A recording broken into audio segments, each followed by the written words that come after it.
Howdy guys, this is Shane. I just had the biggest score on eBay I've ever had in my entire life. I've won one microphone for $2 one time, but this is actually a quality item and it's something I've been looking for a while. So what is it? It's kind of like a few things. This auction just got better and better, but the first thing that I got is a red stripe Peavey Studio Pro 112 in mint condition. Just to put it in some context, the owner of the amplifier was a kid. He then later in life moved out, got married, had kids and all that kind of stuff and left his amplifier at his parents' place. It's been sitting in a room in a time machine for years, had the instruction manual and everything. It's just one owner.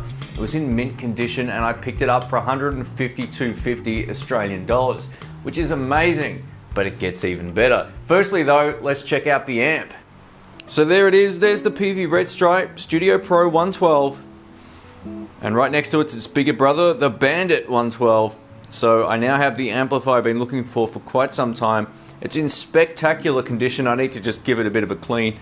It's dusty, but it's awesome. This one's actually made in China. I'm sure I'll get asked that as well. It's basically like the Bandit's smaller brother. It kind of probably became obsolete given the fact that the Bandit isn't that much bigger in size.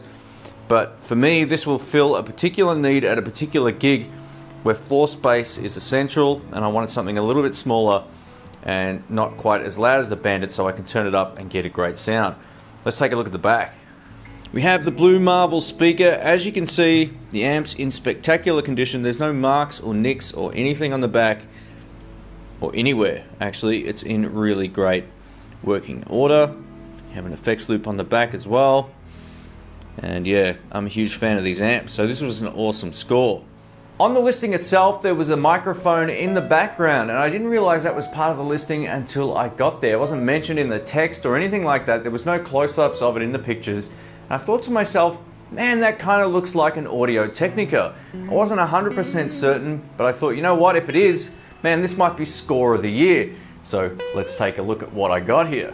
So this is the microphone that was in the listing. Check it out, it actually is an Audio Technica. I was totally blown away. It's a large diaphragm condenser, and the great thing about it is it's the AT3035 microphone, which is one of their better mics as well.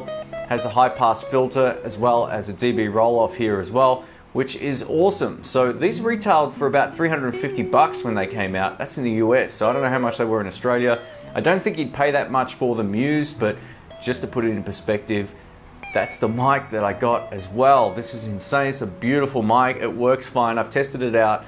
100% working. It's a little discolored on the back. Odds are it's been sitting in the same place, probably in the sunshine or whatever, in a room for years.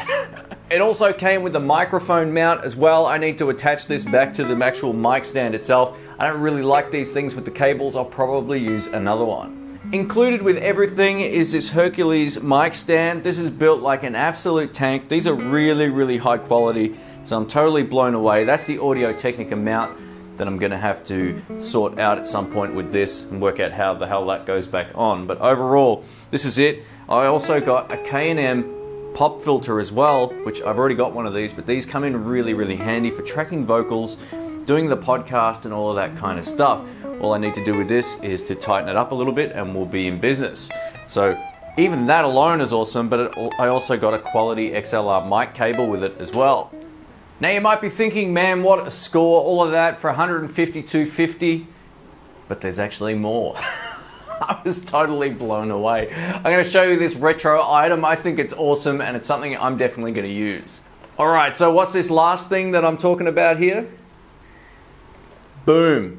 It's an old school Boss portable recorder. This is the BR532. This came out in 2002. I actually had a BR8 when they came out, so if you're familiar with any of these old school recorders, you'll know how much stuff's actually built into this. The reason I thought this was great is not for its recording capability, but for the fact I can actually use it to do live streaming and also just record a quick backing track straight into the computer using the drum track and a live guitar part all at the same time. And then I can layer it up using my bass guitar and all that. So it makes recording very, very easy. What's great about this, and you're only going to hear this through my shirt mic right now, is I can cue up some drums and I can kind of rock out with some of these built-in tones.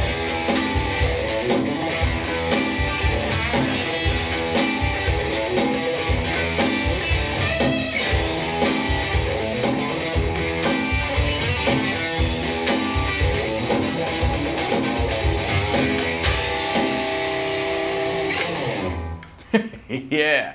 I know a lot of people who are watching this who don't know these kind of units will be going, that's an obsolete piece of junk.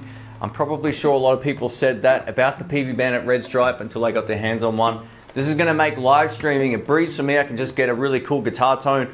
Not maybe the best guitar tone ever, but just using this, I can go straight into the, the live streaming thing and just have a tone that works. The drum track thing's kind of why I want it. The drums actually sound really great. All right, so you might be thinking, Shane, that's got to be everything, right? No.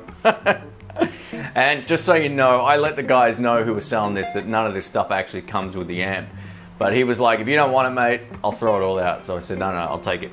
I also got this, the original M-Box. This must be some sort of like museum artifact right about now, but it's USB and it works with the Mac. I plugged it straight in and it works. Unfortunately though, with PC, you're gonna need a 2001 driver for this to work.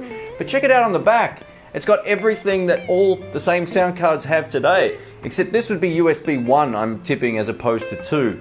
But that said, it came with the USB cable, everything was on the back, it's got the line ins, the line outs, all that sort of stuff, phantom power. So it's a bog standard sound card that I can use with the Mac without any drivers, which is why Macs are cool for this kind of stuff. My PC, which I do all my audio engineering on, requires drivers that I can't find. Anyway, but for something that's came out in 2001, it's not so bad. I could be wrong, this might not be the first generation M-Box, but I'm pretty sure it's one of the first two. If you know more about this particular unit, please post in the comments. It says DigiDesign by Focusrite here. And yeah, M-Box on the top corner. So yeah, hopefully that will focus there as well. And yeah, check it out, man. Cool stuff. The crazy thing is all of this stuff was purchased new. They were just looking to get rid of it. And yeah, I got all the manuals and everything for the microphone, for the M-Box, for the Peavey, which is great. I always wanted to see what their instruction manuals were like, so I picked up one of those. Getting started with the M-Box, a Boss manual as well. So yeah, it's all here. And I was just stunned. This has to be my best eBay find of all time, hands down. Definitely the best find for me personally in 2017. This kind of brings me to somewhat of a conclusion. It seems like a lot of musicians aren't using eBay anymore. They're going to other ways like Facebook. Their local groups in Facebook's, Craigslist if you're overseas, or Kijiji or whatever. And not as many people are using eBay due to the fees. It seems like to me now the people that are using eBay might be the people that don't know about these other sites like Reverb and all of that.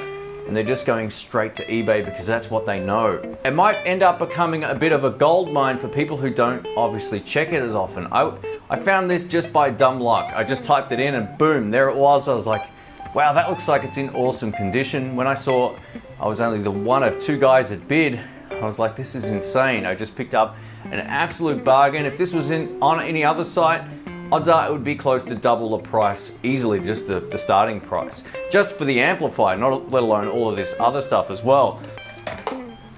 I could probably sell this microphone and cover the costs of it plus some, but I'm not going to. I'm going to use this for my podcasts and live streams and give it a shot as well and see how we go. So that's the beauty of keeping your eye on stuff online. I love to do that. There's also another auction on there right now that I've kind of like, ooh, I'm a little bit tempted just to try and see how we go, but I'm not going to give that away. So yeah, let me know if you have had similar luck online buying from anywhere. I think this is easily the best purchase for me that I can think of in years. It's a really huge score and I'm wrapped. I can't wait to do a demo of this amp again with better sound quality and better playing. I think last time I borrowed one of these Studio Pro 112s, I kind of wasn't well or something, or I wasn't in the zone and I wasn't playing very interestingly at all. So I'm going to do a reshoot of this with my 4K cameras and see if we can get some better sound quality this time. So I love this amp. I'm totally blown away. It works flawlessly as well.